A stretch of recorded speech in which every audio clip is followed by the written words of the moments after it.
Let me ask you something real. What if the relationship you grieve wasn't just a heartbreak, but a harvest? What if you didn't just lose love, you almost lost yourself? Welcome back to Empowered Shadows. And this one is for the soul who didn't just walk away from a toxic relationship. You escaped a contract your spirit never signed. This wasn't just betrayal, it was bondage. It was confusion disguised as closeness. It was energetic theft dressed as intimacy. They didn't love you. They fed off you. They kept you in a cycle of fear, self-doubt, and spiritual confusion. Not because they didn't know who you were, but because they did. And the moment you started asking questions, they called you crazy, unstable, dramatic. You weren't unstable. You were being spiritually sedated. And now that you've cut the cord, your frequency is returning. You're remembering not just what happened, but who you were before it did. Let's talk about the dark unions that almost devoured you and the power of reclaiming what was never theirs to keep. You didn't lose a relationship. You escaped a contract. Let's tell the truth. It wasn't love. It was spiritual trafficking. You were bought into a connection that looked like intimacy, but felt like captivity. This wasn't about soulmates. This was about submission, not the sacred kind, the psychological, emotional, energetic kind.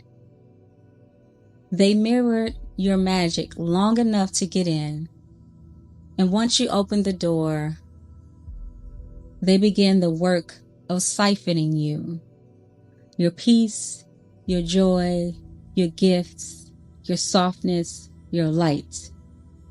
It wasn't a slow fade. It was a spiritual hijacking. You weren't just crying because you missed them. You were grieving the version of you who remembered how to hear God without their interference. This wasn't a breakup. It was a jailbreak. Spiritual harvesting, what they took while you were just trying to survive. They didn't need you happy. They needed you hooked. They fed off your over-explaining, your apologizing, your breakdowns. Not overtly, not always consciously, but energetically, they were always feeding. Every argument left you drained. Every conversation was an extraction. You were trying to repair what they never wanted to protect. And the worst part, they convinced you that you were the taker, that your intuition was paranoia, that your instincts were projections, that your exhaustion was attitude. But your spirit was starving. Your nervous system was screaming. And your gifts, they were quiet because your soul can't channel clearly when it's being hijacked. Fear was the spell. OCD was the cage. You started double-checking everything, rehearsing conversations in your head, obsessing over what to say, when to say it, how it might land. You called it overthinking, but it was a spell, a fear-based trance. You weren't being cautious, you were being controlled. OCD patterns, looping thoughts, overcompensating, hyper-awareness of tone, timing, body, language. That wasn't your personality. That was proximity to manipulation. And when you tried to slow down, your body said no, because it was trained to expect punishment and stillness. You weren't broken, you were programmed. But the moment you stepped back, the trance cracked, and underneath it was you. You missed the signs because they were lowering your frequency. Looking back, the red flags were there, but you didn't ignore them. You couldn't see them clearly because your energy was under siege. They kept your vibration low on purpose. Just enough confusion, just enough guilt, just enough love to keep the leash disguised as a lifeline. When your frequency is low, intuition gets foggy, discernment gets distorted, spirit whispers, but fear shouts over it. And that's the point. They didn't want you regulated. They wanted you reactive, because a chaotic soul is easier to control. You weren't blind, you were being blinded. And the moment your nervous system calmed down enough to hear what was underneath the noise, you saw it all. Tuning back in, how you found yourself without anything artificial. When you finally left, the silence didn't feel like peace. It felt like absence. You couldn't feel them anymore, but you couldn't feel you either. The world gets loud when you're detoxing from spiritual confusion. That's why so many go looking for something to fill the gap. THC, psychedelics, overstimulation, over-explaining, over-giving. But what you needed wasn't escape. It was alignment.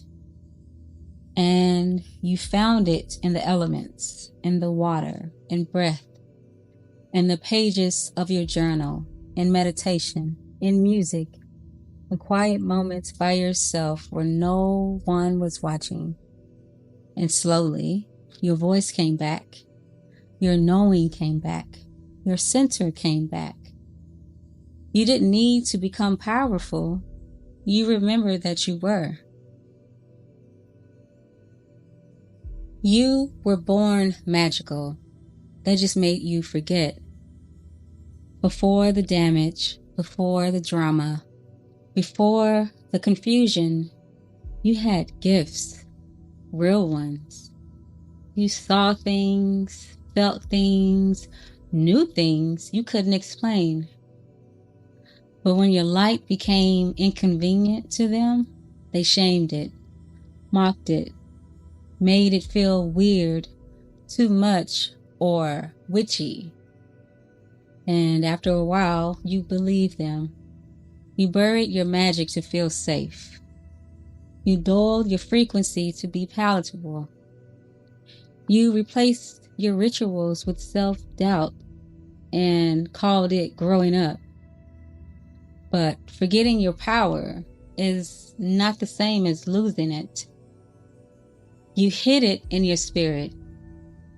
The moment you chose yourself again, it returned. Your ancestors never stopped guarding it. Your spirit never stopped holding it. You didn't need their permission to reclaim it. You only needed space. This wasn't just a narcissist. It was a spiritual hijacking. Let's be clear. You weren't dealing with just a narcissist. You were dealing with a principality. A spirit that came to block your calling, to distort your frequency, to use your light for their gain, and leave you depleted while they rose on borrowed energy. This wasn't a bad relationship. It was a dark assignment. One that they tried to pull you into soul confusion, into powerlessness, into trauma loops so deep you forget you had power to say no. They studied your light, mirrored your divinity, and wrapped manipulation in the language of love. But it was never love. It was spiritual theft. They used sex to create cords, shame to cloud your intuition, guilt to keep you compliant, and when that didn't work, they reached for spiritual homicide, energetically starving you, emotionally isolating you, physically draining you while pretending they were doing their best. This was never about connection. It was about control. But your soul sounded the alarm. Your spiritual team intervened, and you walked out of something that was meant to keep you buried permanently. You didn't just leave. You were spiritually retrieved. You weren't just brave. You were rescued. Because the version of you that stayed, she wasn't okay. She was shrinking.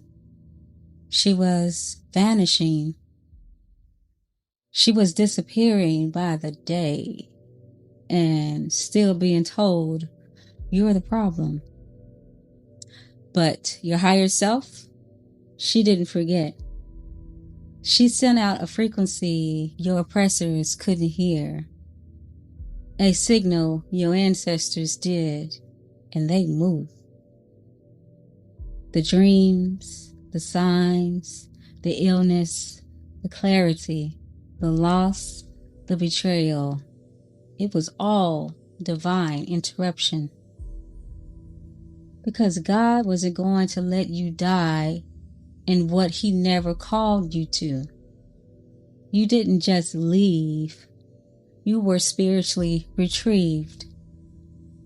And that's why they're still watching, still confused, still obsessed. Because they know they lost access to something holy.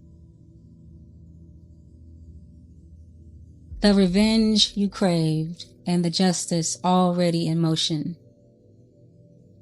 You wanted them to feel it. The pain, the confusion, the loss, the consequences. You wanted justice. Not because you're vengeful, because for too long you were unheard, unseen, and unprotected.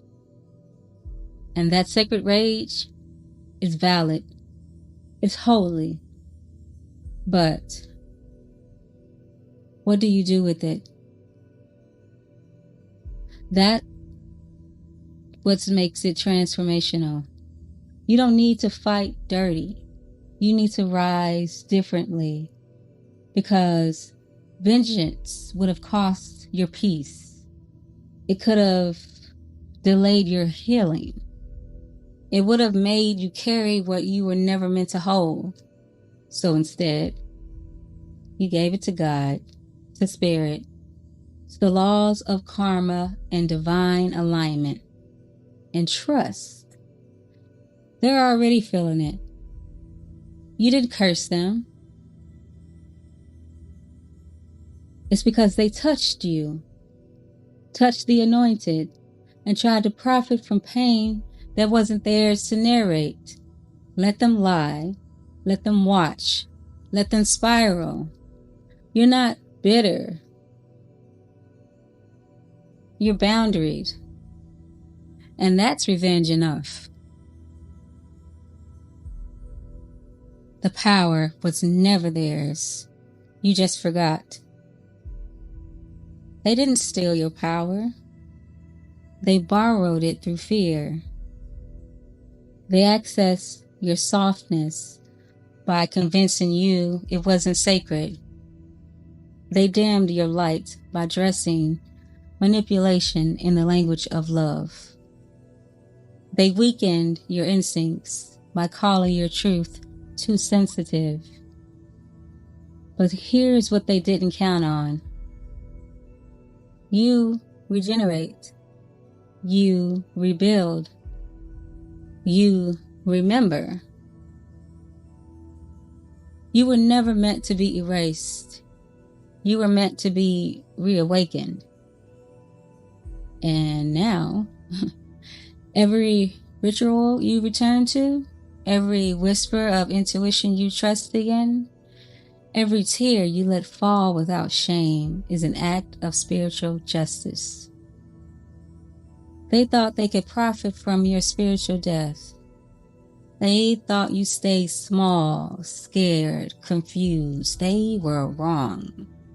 You are not broken. You are reseated in your power. Your voice no longer cracked. It's crowned. You didn't just survive them. You outlived the version of you that needed their approval to feel divine. And that's what they feared most. You weren't just the light. You were the fire they couldn't contain. Now you know. And now you reclaim every single part of you they tried to bury under their story. Wherever you are, get still. Breathe deep. This is not a visualization. This is a return. Say it aloud. Whisper it, scream it, or let your spirit shake the words through you. I call back the power that was stolen through seduction and deceit. I call back the essence that was harvested while I slept. I call back my voice from the lies they told in my name. I call back my vision from every altar where they placed my likeness in secret. I revoke every contract I never consciously agreed to. I dismantle every soul tie formed in manipulation. I uproot every false seed planted to make me forget I was divine. I unbind my body from their gaze. I unbind my spirit from their words. I unbind my energy from every jealous mouth, every envious eye, every watching demon. You may have studied me, but you will not feed from me again. I release the fear that kept me unavailable. I release the guilt that made me complacent. I release the shame that silenced me when I should have roared.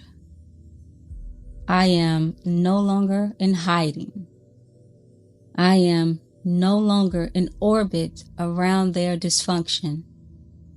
I am no longer confused about who carries the anointing.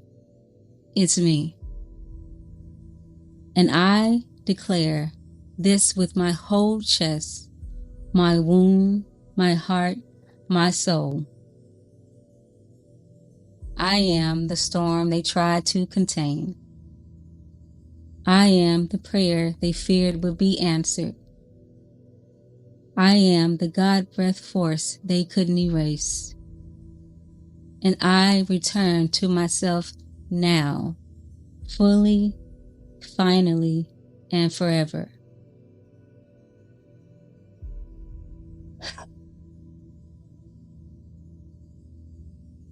Exhale like you're exhaling someone else's name. Inhale like you're remembering your own.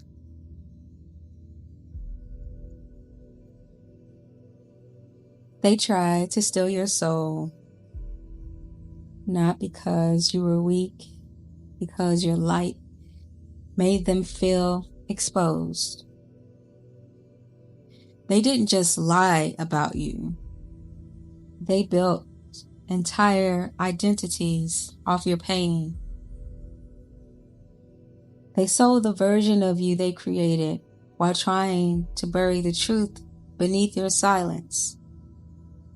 And now you've spoken, you've cut the cord, you've burned the contract, you recalled the fire. They were never the authors. They were never the gods. They were never the prize. You are. You didn't just walk away. You rose. You didn't just survive. You resurrected. And everything they thought they gained in your absence were turned to ash in their mouth. Because nothing built on stolen spirit gets to stand forever. This is your life now, not a haunted version, not a diminished version, not a post-trauma survival script. This is the reborn you, the you with memory, the you with thunder in her bones, the you who remembers her magic and doesn't explain it to anyone.